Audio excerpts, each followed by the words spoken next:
Tuhan, semua sama, semua sama.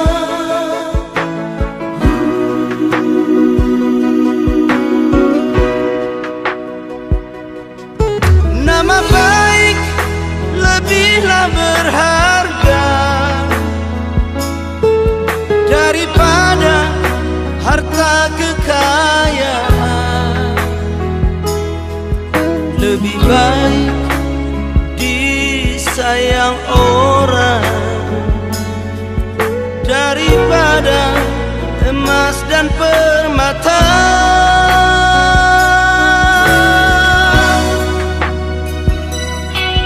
Tak perlu iri atau dengki pada siapa yang sombong dan kaya.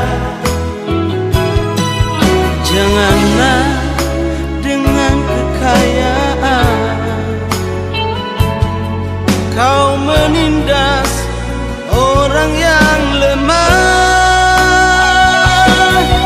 Hanya di mata Tuhan, di mata Tuhan, semua sama, miskin dan kaya.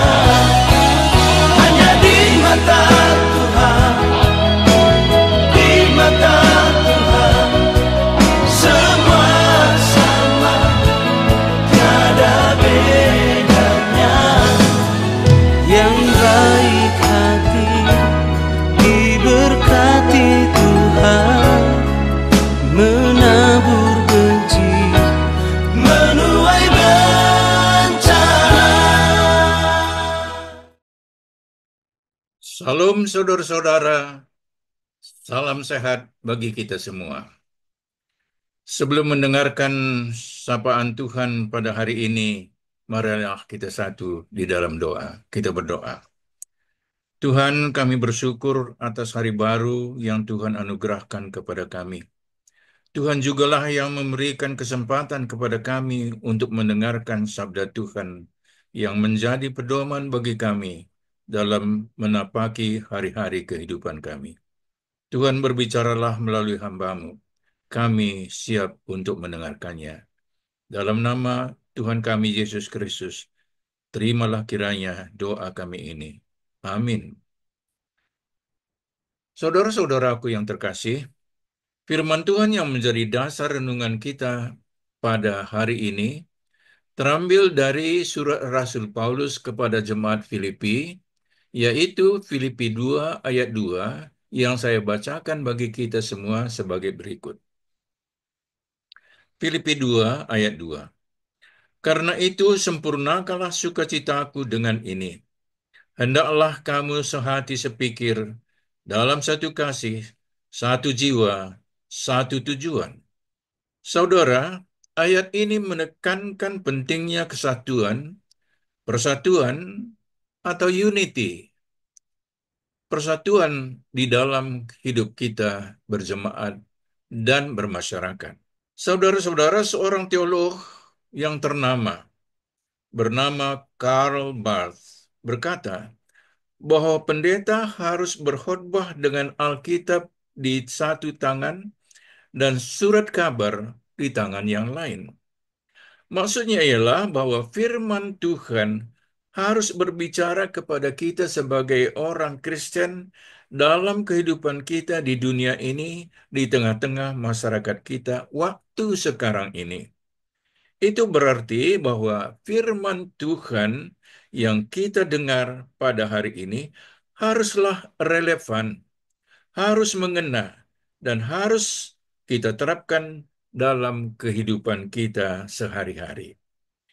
Nah, sekarang apakah relevansi firman Tuhan yang baru kita dengar ini tadi, yang harus kita terapkan di dalam kehidupan kita sebagai seorang Kristen dan sebagai warga negara yang hidup dalam negara kesatuan Republik Indonesia? Firman Tuhan dalam Filipi 2 ayat 2 yang baru kita dengar tadi sangat menekankan kesatuan. Sehati sepikir, satu kasih, satu jiwa, satu tujuan. Bukankah firman Tuhan ini sangat relevan dengan apa yang sering kita dengar, di mana dikatakan Negara Kesatuan Republik Indonesia adalah harga mati. Itu berarti bahwa apa yang diajarkan dalam firman Tuhan sama dengan apa yang patut kita amalkan sebagai warga negara, yaitu kesatuan. Itulah yang harus kita bina di dalam hidup kita sebagai warga negara. Menurut Rasul Paulus, kesatuan yang sempurna harus dibina berdasarkan kasih yang sejati, seperti yang dicontohkan oleh Tuhan kita Yesus Kristus, yaitu dengan mengosongkan diri sendiri. Jadi, kesatuan itu dapat dicapai dengan tidak mencari kepentingan diri sendiri. Kesatuan hanya bisa dicapai dengan rendah hati, yang seorang menganggap yang lain lebih utama daripada dirinya sendiri. Itu berarti bahwa kesatuan di suatu negara yang besar, sama seperti negara kita, Republik Indonesia ini, haruslah dimulai dari setiap pribadi. Sekali lagi, dari setiap pribadi, setiap warga negara Indonesia. Hal ini ditegaskan oleh Rasul Paulus dengan kalimat tiap-tiap orang. Sekali lagi, setiap-tiap orang. Jangan hanya memperhatikan kepentingannya sendiri, tetapi kepentingan orang lain juga. Kerendahan hati bertentangan dengan keinginan daging kita yang sering merasa benar sendiri. Itu berarti bahwa kita harus menerima orang lain sebagaimana adanya orang itu. Kita tidak boleh memaksakan kehendak kita kepada orang lain. Dan kalau ini diperluas, satu golongan tidak boleh memaksakan kehendaknya kepada golongan yang lain. Ini berarti menjadi satu pertanyaan bagi kita, ialah dari manakah kita sebagai orang Kristen mendapatkan kekuatan untuk menjalankan, mewujudkan kesatuan itu.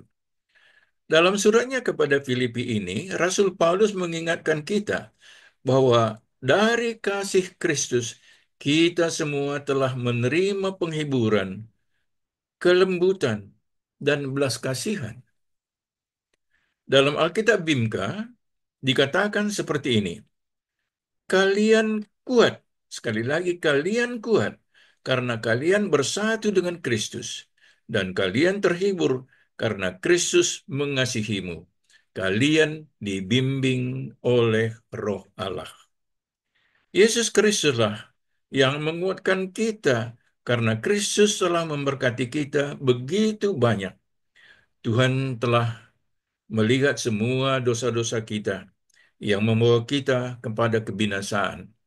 Tetapi semua dosa-dosa yang menghancurkan kita itu telah disingkirkan oleh Kristus di kayu salib dan memberi kita kasih yang baru, hidup baru, dan harapan yang baru, kekuatan yang baru.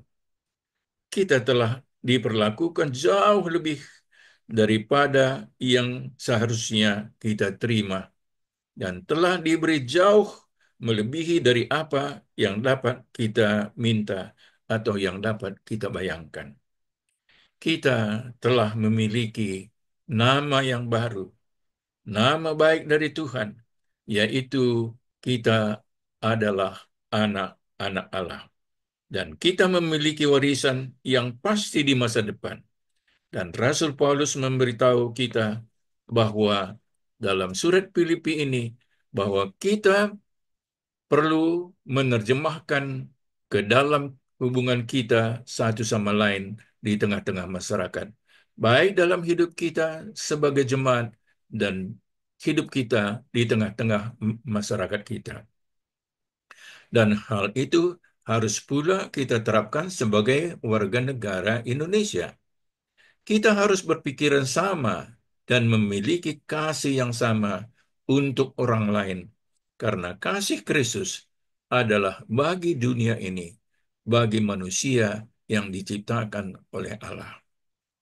Jadi, marilah kita hidup di negara kita ini sebagai warga negara yang baik, menularkan kasih Kristus yang tidak mementingkan diri sendiri, dan dengan demikian kita dapat hidup damai dengan saling menerima dan saling menghargai di tengah-tengah negara kita yang Bhinneka Tunggal Ika ini.